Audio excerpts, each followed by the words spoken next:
to do but sit around and take things easy. Maybe we can take in a show, okay?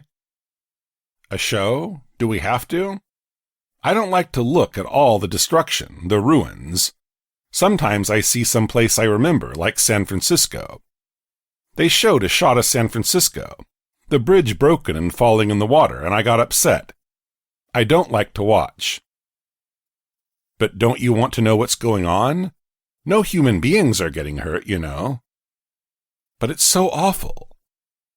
Her face was set and strained. Please no, Don.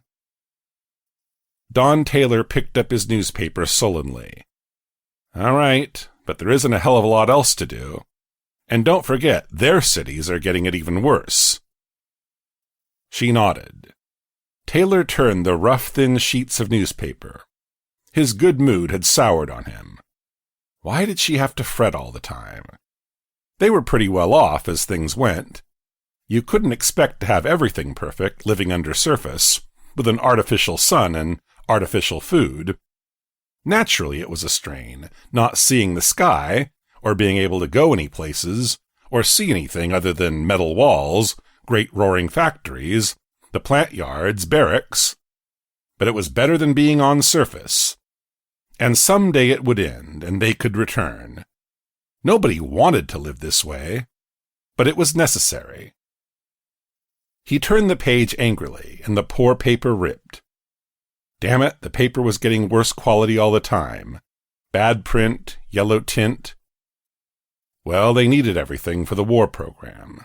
He ought to know that. Wasn't he one of the planners? He excused himself and went into the other room. The bed was still unmade. They had better get it in shape before the 7th-hour inspection. There was a 1-unit fine. The vidphone rang. He halted.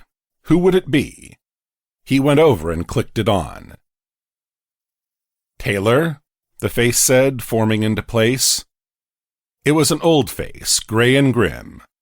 This is Moss. I'm sorry to bother you during rest period, but this thing has come up. He rattled papers. I want you to hurry over here. Taylor stiffened. What is it? There's no chance it could wait? The calm gray eyes were studying him, expressionless, unjudging. If you want me to come down to the lab, Taylor grumbled, I suppose I can. I'll get my uniform. No, come as you are, and not to the lab. Meet me at 2nd stage as soon as possible. It'll take you about a half hour, using the fast car up. I'll see you there. The picture broke and Moss disappeared. What was it? Mary said at the door. Moss, he wants me for something. I knew this would happen. Well, you didn't want to do anything anyhow. What does it matter? His voice was bitter. It's all the same every day. I'll bring you back something. I'm going up to 2nd stage. Maybe I'll be close enough to the surface to... Don't bring me anything, not from the surface. All right, I won't. But of all the irrational nonsense... She watched him put on his boots without answering. Moss nodded, and Taylor fell in step with him as the older man strode along.